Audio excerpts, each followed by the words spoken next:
তো বন্ধুরা দেখো, চলে এসেছি দুজনা মিলে রান্নাঘরে। আমি সবে তোমার বাড়ি ফিরেছি।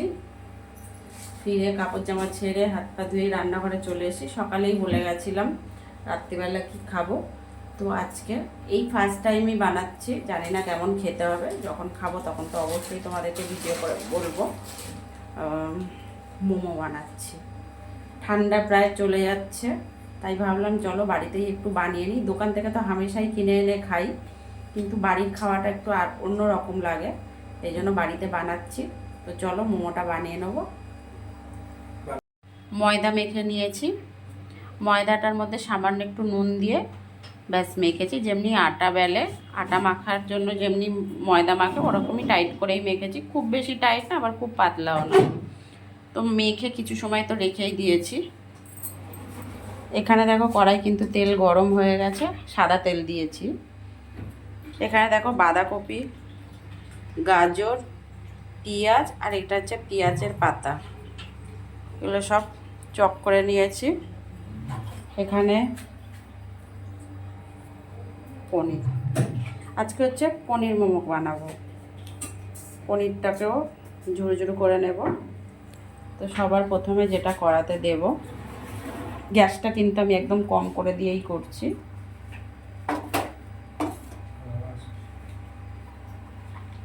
সবার প্রথমে গাজরটা ছেড়ে দেবো, তারপর বাঁধাকপিটা দিয়ে দিলাম।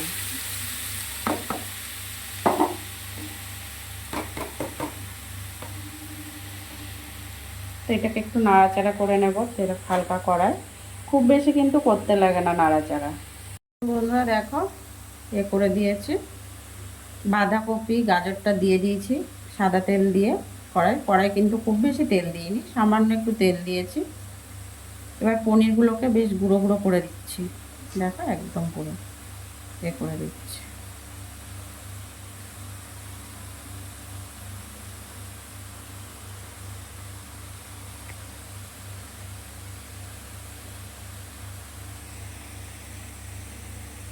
কাগজগুলো না ছড়িয়ে গেছে।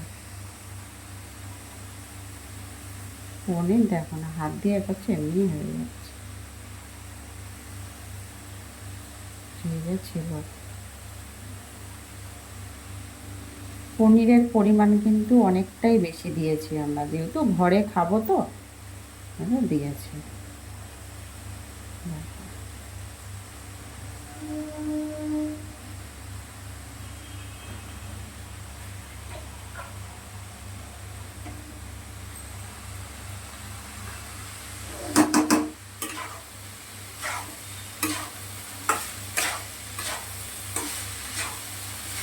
খুব বেশি কিন্তু আমি নাড়াচাড়া করব না, সামান্য নাড়াচাড়া করে নামিয়ে নেব।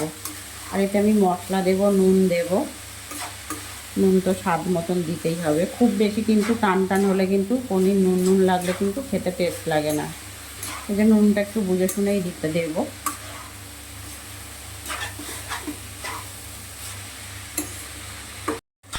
তো দেখো প্রায় 5 মিনিটের মতো নাড়াচাড়া দিয়ে নিলাম। এবার এতে আমি একটু নুন দেব।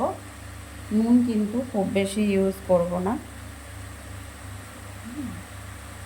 খুব বেশি কিন্তু নুন নুন হলে কিন্তু এটা টেস্ট লাগবে না।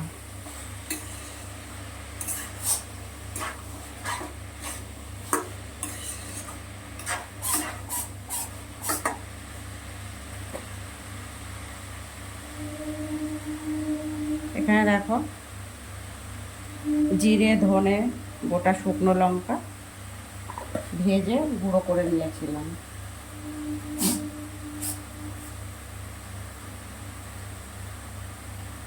গোলমরিচ দিচ্ছি, ঝাল লাগে, খুব বেশি ঝাল লাগে, এতটার মধ্যে এইটুকু লাগবে না।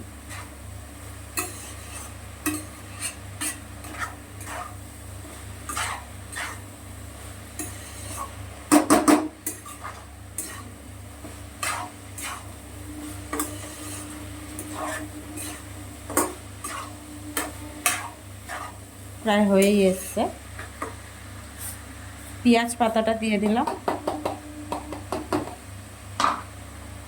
কুচানো পেঁয়াজটা দিয়ে দিচ্ছি। কুচানো পেঁয়াজটা একটু জল কেটে গেছে, জলটা ফেলে দিয়ে তারপর পেঁয়াজ কুচিটা দিলাম।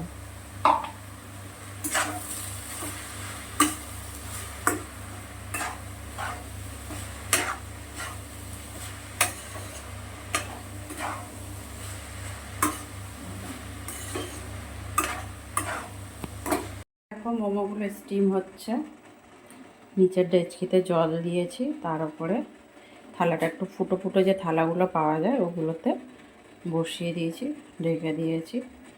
মোটামুটি 20-25 মিনিট সময় লাগবে স্টিম হতে। মোমোগুলো বসিয়ে দিয়েছি।